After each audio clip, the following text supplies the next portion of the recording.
여러 가지 우리가 겪어가고 경험하는 것 중에는 각자마다 시기가 있습니다. 공부할 때도 시기가 있고, 또 농사를 짓는 시기도 있고, 또 여러 일할 수 있는 시기라고 하는 각자마다의 시기를 가지고 있는 그런 삶을 우리는 살아가고 있습니다. 마찬가지로 성경에도 절기가 있고, 그리고 교회에도 그 절기를 지킬 수 있는 그런 기간을 우리는 가지고 있습니다. 다시 말해서 사람이든 크리스찬이든 신자든 그 때를 알고 삶을 살아가는 것이 굉장히 현명한 삶의 모습이다라고 정리해 볼 수 있습니다. 그런 측면에서요, 지금 저희는 교회 절기상 사순절을 지내고 있습니다. 우리 모두가 사순절을 알고 기념하고 지키면 좋겠지만, 우리가 정작 사순절이 무엇인지, 어떻게 지켜야 하는지 잘 알지 못하는 성도님들도 굉장히 많다라는 거죠. 다시 말해서 오늘 이 본문의 말씀을 가지고 우리가 사순절을 지내갈 때 어떻게 사순절의 의미를 기억하고 이 사순절을 어떻게 지켜나가는 것이 성경적인가라는 부분들을 말씀으로 함께 하고자 합니다. 먼저 이 사순절을 바로 지킨다라고 하는 의미는 우리가 신앙을 지켜나가면서 먼저 예수님을 닮아가게 되고 예수님의 흔적을 지니고 살아갈 수 있도록 예수님 닮은 모습의 사순절을 지낸다라고 하는 큰 의미를 가지고 있습니다.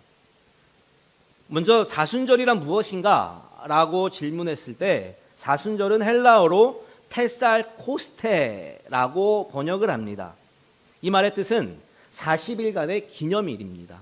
사순절, 말 그대로 테살코스테라고 하는 이 번역을 통해서 40일간을 기념한다. 뭘 기념하냐? 십자가를 기념하고 예수님을 기념하고 예수님의 흔적을 기념하는 것.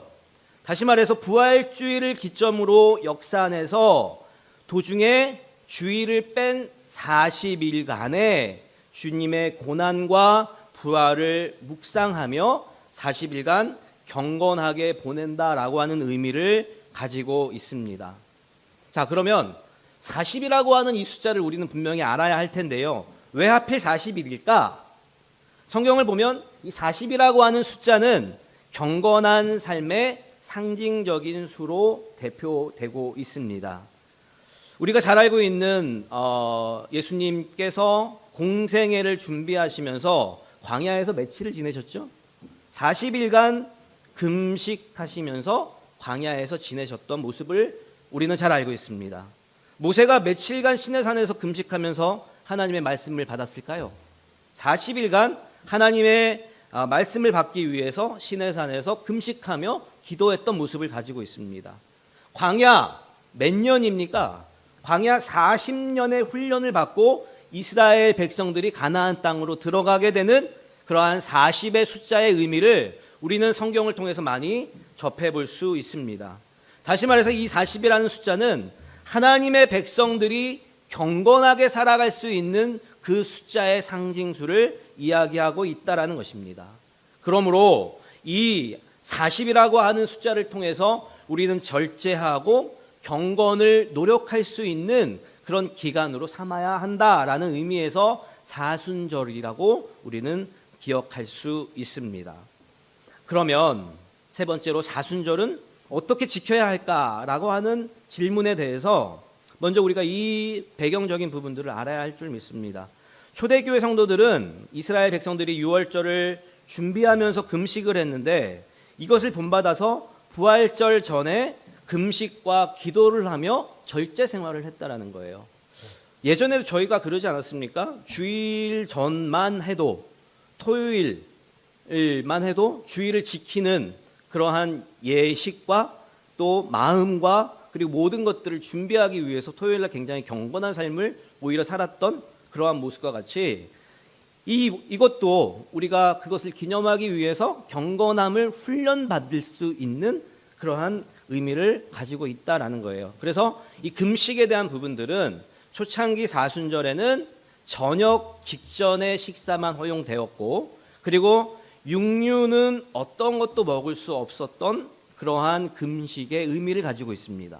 그런데 그 이후에 14세기에 와서 많이 완화되기 시작하면서 정오 식사와 간단한 저녁 식사는 허용이 되는 금식의 발전 단계를 바라볼 수 있고, 지금은 이제 금식이라고 하는 부분들을 물을 먹으면서 또 여러 가지 자신이 함께 할 수 있는 그런 건강을 유지해 가면서 하는 금식이 있고, 아예 그냥 아무것도 먹지 않는 금식이 있고, 여러 가지로 나눌 수 있는, 시대적으로 또 환경적으로 적용될 수 있는 금식을 우리는 경험하고 있다라는 것입니다.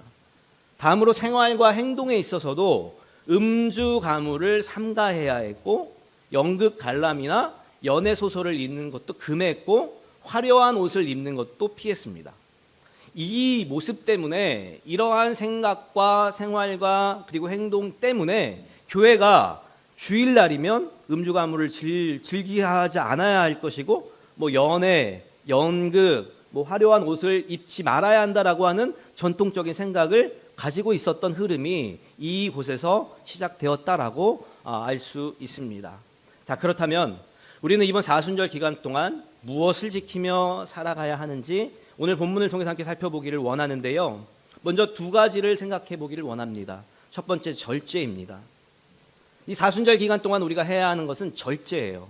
먹기는 먹고 또 먹고 싶은 욕망의 노예가 되지 말자는 뜻입니다. 먹는 것은 분명히 먹어야 하겠지요. 우리가 생활을 하고 또 우리의 삶을 유지해야 되기 때문에 먹는 것은 먹어야 됩니다. 그러나 먹고 싶은 욕망의 노예가 되지는 말아야 한다는 거예요. 내가 하고 싶은 것들을, 그 모든 것들을 다 할 수 있는 그런 욕망을 제거해야 하는 절제의 삶을 살 때 적당히 쉬고 재창조를 위해서 문화생활은 하되 향락을 즐기는 그러한 모습을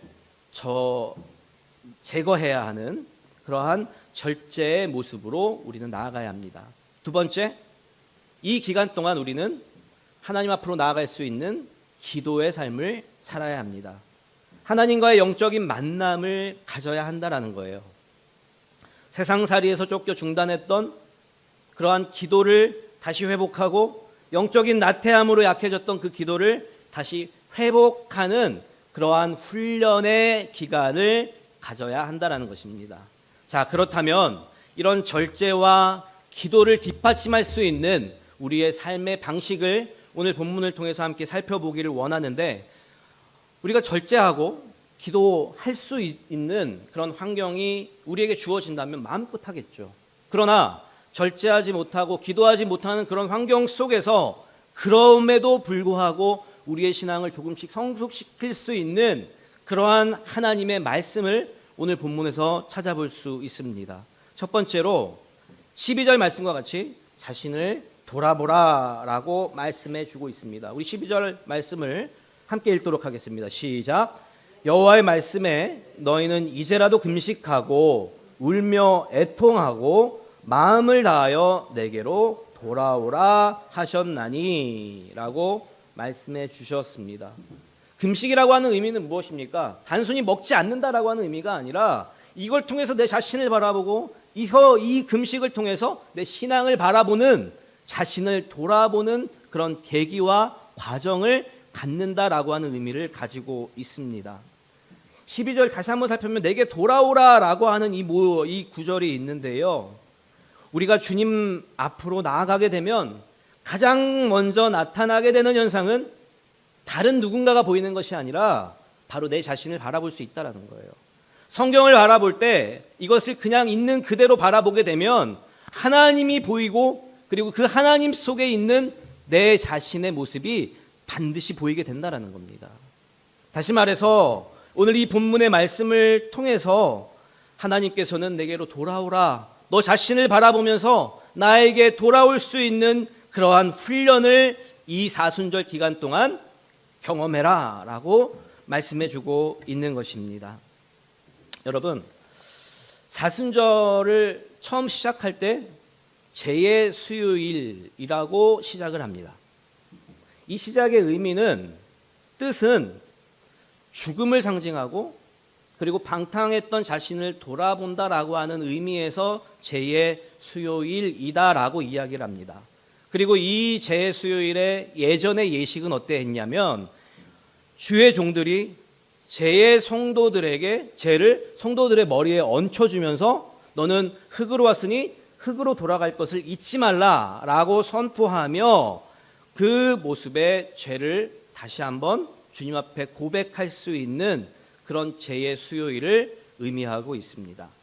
다시 말해서 우리는 사순절 기간 동안 하나님 앞에 있지 않으면 반드시 우리 자신이 누구인지를 잃어버리게 되니까 이 시간 동안 또 이 사순절 기간을 통해서 내 자신을 바로 바라볼 수 있는 여러분 모두가 되시기를 주님의 이름으로 축원합니다. 그럴 때 우리는 하나님 앞으로 돌아갈 수 있을 것이고 지금 우리의 현재의 모습이 또 나의 모습이 어떤지를 깨달을 수 있게 된다라는 것입니다. 그런 의미에서 러시아의 그 작가인 톨스토이는 이렇게 이러한 관련된 내용으로 이야기했습니다.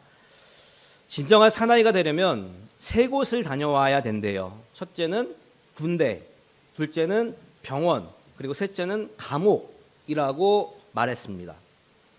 비슷한 얘기가 있어요.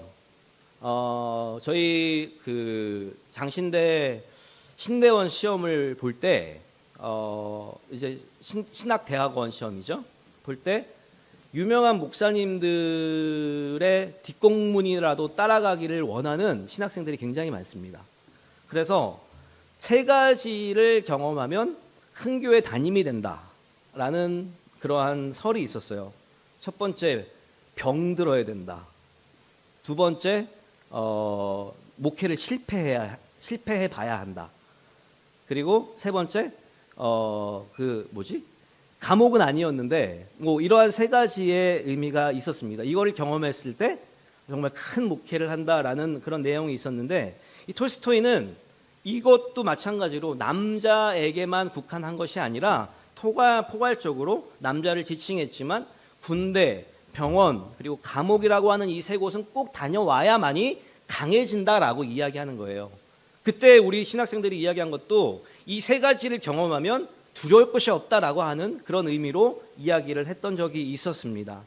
다시 말해서 이 세 곳의 공통점은 우리 자신을 새롭게 바라볼 수 있도록 해주는 공간이 군대이고 병원이고 감옥이다라는 거예요.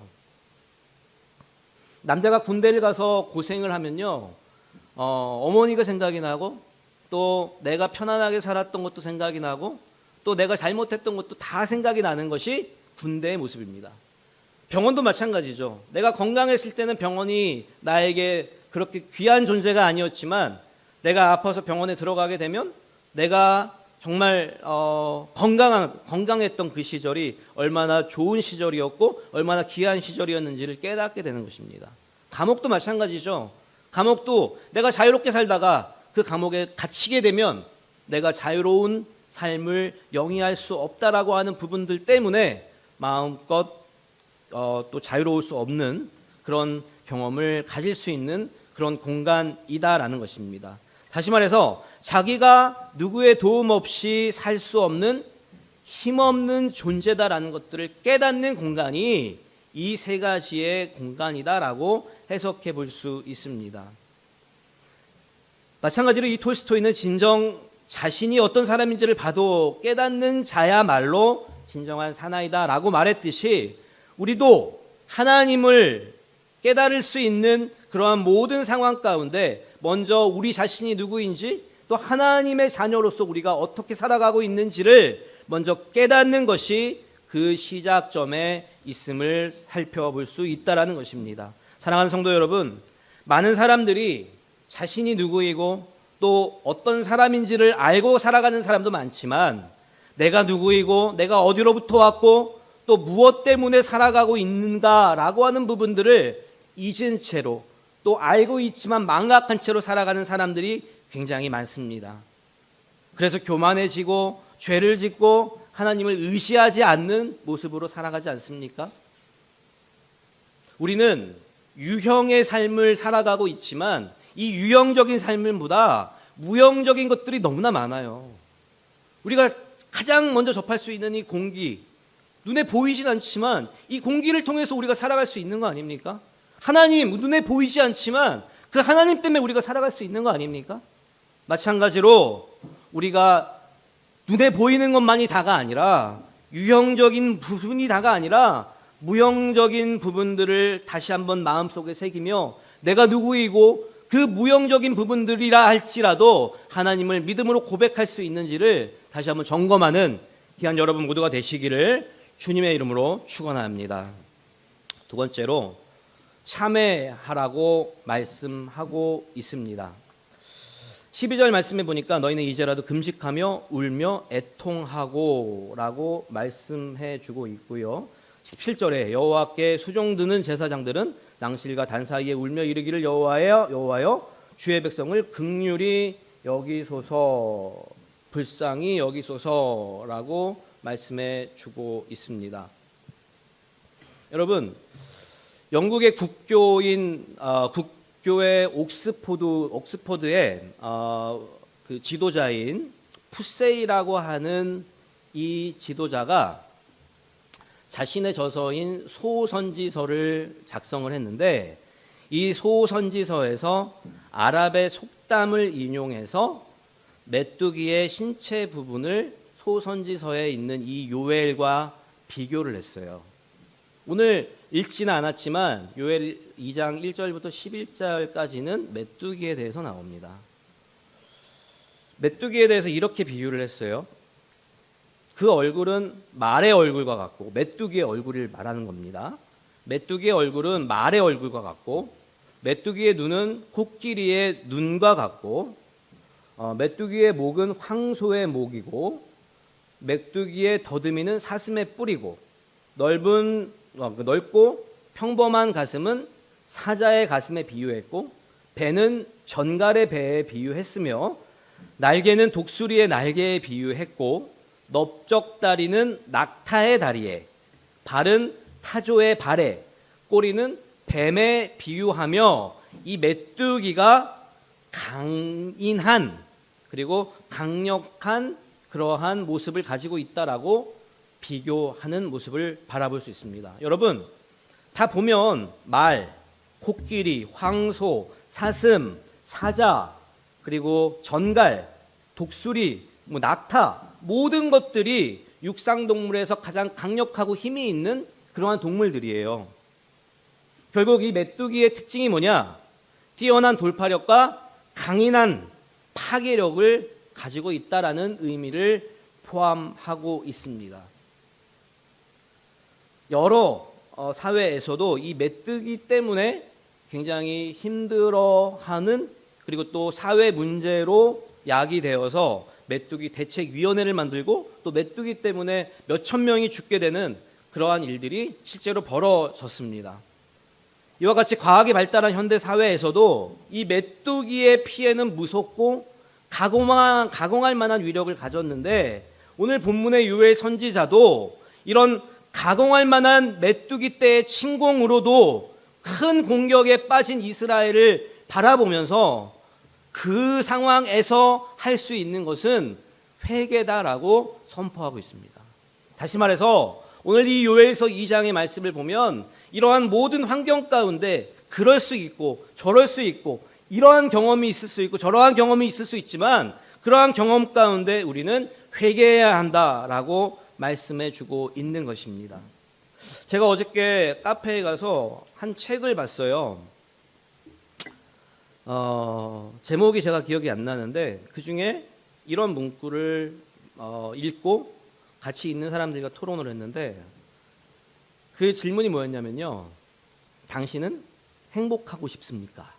라고 하는 질문이었습니다. 여러분 행복하고 싶으십니까? 싫으세요? 당신은 행복하고 싶으십니까? 라고 하는 질문에 여러 가지의 부가되는, 그리고 부가적으로 설명될 수 있는 부분들이 있지만 결론은 그겁니다. 당신은 행복하고 싶습니까? 예.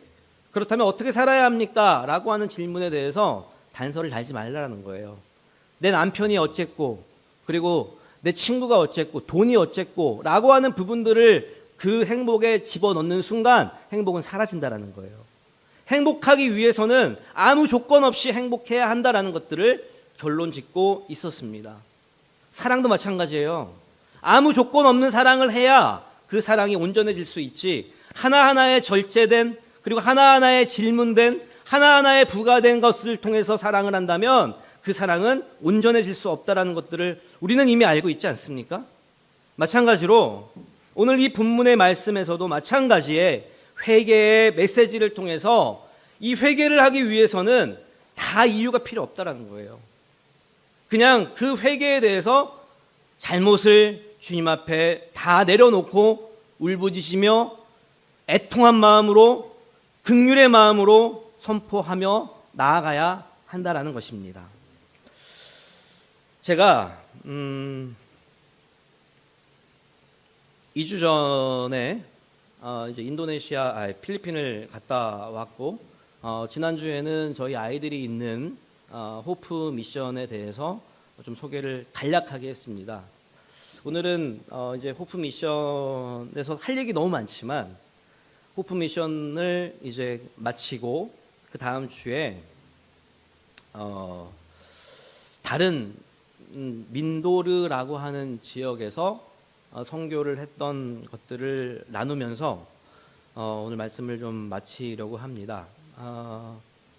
저는 선교에 대해서 참 너무 행복해하고, 그리고 선교사로 살아갔으면 좋겠다라고 하는 마음이 참 간절한 목사 중에 하나입니다. 그런데 저는 이번 선교 때 호프 미션에서도 그랬고요, 그리고 또 학교 사역과 마을 사역에서도 그랬지만, 어디를 가서 또 어떤 메시지를 던지느냐라고 하는 부분에 대해서 단 하나였습니다.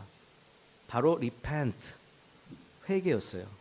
회개의 메시지가 이들에게 가장 필요하고, 이 회개가 이루어졌을 때 이들에게 도전이 될 것이고, 그리고 도전받을 수 있는 그런 마음을 가졌을 때 반드시 돕는 자가 붙여진다라는 것들이 제 선교의 맥입니다.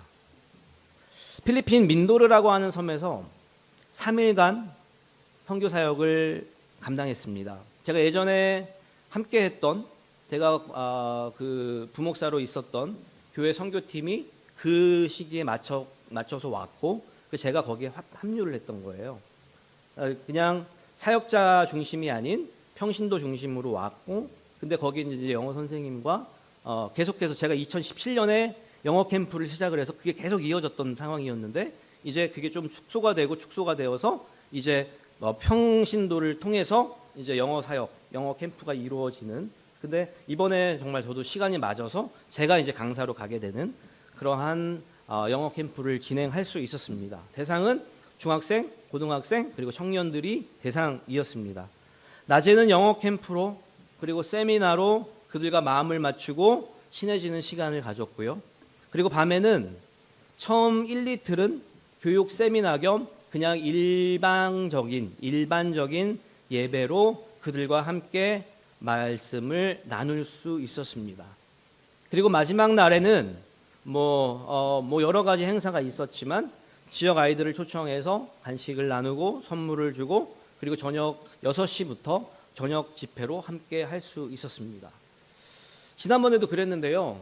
우선 저는 선교를 가면 다들 마찬가지겠지만 제가 은혜를 받고, 그리고 제가 회개하고, 그리고 제가 큰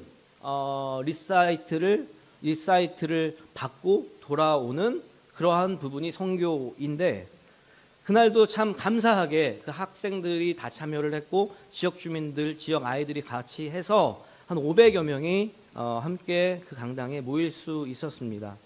참으로 감사했던 것들은 우리가 그 낮에 함께 나누었던 K-팝, 그리고 그 또 한국어 찬양인 좋으신 하나님을 함께 찬양을 가르쳤고, 이제 집회에서 그들과 함께 좋으신 하나님을 찬양하며 또 댄스를 함께 하며 또 춤을 함께 추면서 웃고 뛰기도 하면서 우리가 찬양을 드릴 수 있었고, 또 때로는 무릎을 꿇고 눈물을 흘리며 통곡하는 그러한 기도의 시간을 가질 수 있었습니다.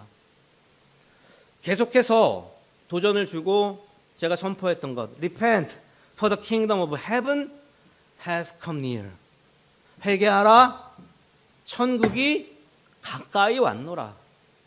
라고 하는 이 부분들을 외쳤을 때 아이들은 뭐 부수적인 모든 것들을 더하지 않아도 이 회개하라 천국에 가까워왔다라고 하는 이 말씀을 듣고 하나님이 God loves you라고 하는 그 한마디의 단어를 듣고도 하나님을 인격적으로 만나는 그러한 모습을 볼 수 있었습니다. 이후로 아이들에게 성령이 임하기 시작했고, 그리고 저와 현지 선교사님과 목사님이 함께 아이들에게 손을 얹고 기도할 때 아이들이 넘어지기 시작했고, 입신하기 시작했고, 방언이 터지기 시작했고, 그리고 하나님을 인격적으로 만나서 그들의 얼굴빛이 바뀌고 성령 충만함의 은혜가 그 가운데 더할 수 있게 되었습니다. 저희는 지난번에 2017년에 갔을 때도 똑같은 상황이었어요. 우연이겠지. 그리고 하나님이 특별히 이번 기회를 통해서 이들을 구원하시기 위해서 시작하신 거겠지라고 생각했지만 5년이 지나고 6년이 지나고 계속해서 씨앗을 뿜고 뿌리고 뿌렸더니 이 아이들, 다른 아이들에게 또다시 그 기회가 생기게 되고 오히려 한국에서 실망했던, 그리고 목회로 좌절했던 목사님들이 와서 손을 얹고 기도해도 충만한 은혜를 누릴 수 있는 정도의 그 성령 충만함이 그 집회 가운데 함께 했다라는 것입니다. 사랑하는 우리 성도 여러분, 이 사순절의 기간도 마찬가지예요. 단순히 필리핀과 그리고 동남아 지역에 힘들게 살고 있는 사람들에게 일어나는 것이 아니라 우리 각자에게도 성령 충만함의 은혜가 마음껏 불일 듯 일어나기를 주님의 이름으로 축원합니다. 저는 앞으로 이 사역을 할 겁니다. 그리고 이번에 느꼈지만요, K-팝이라고 하는, 또 K-문화라고 하는 것들이 지금 우리나라에선 시들시들해지지만 동남아에서는 아직까지도 이것을 걷잡을 수가 없어요. 문화사역을 통해서 이들이 복음을 받아들이는 것이 아직까지 유효하다라는 거예요. 사랑하는 우리 성도 여러분, 오늘의 본문의 말씀과 같이 여러분의 사역과 여러분의 가정과 직장과 그리고 모든 삶에 성령의 임재하심이 함께하기를 주님의 이름으로 축원합니다. 사순절을 통해서 영적으로 잠들었던 심령들을 깨울 수 있고, 그리고 또 그 심령을 하나님께 더욱더 가까이 드릴 수 있는 귀한 여러분이 되었을 때 우리의 마음 가운데 우리의 삶에 회복이 일어날 것이고, 그리고 그 십자가의 고통을, 그리고 십자가의 참된 의미를 우리가 느끼며 깨달을 수 있을 귀한 시간이 될 줄 믿습니다. 오늘 이 말씀을 통해서 여러분 모두에게 이 요엘서가 전해주는 하나님의 음성이 마음껏 들려주시기를 주님의 이름으로 축원합니다.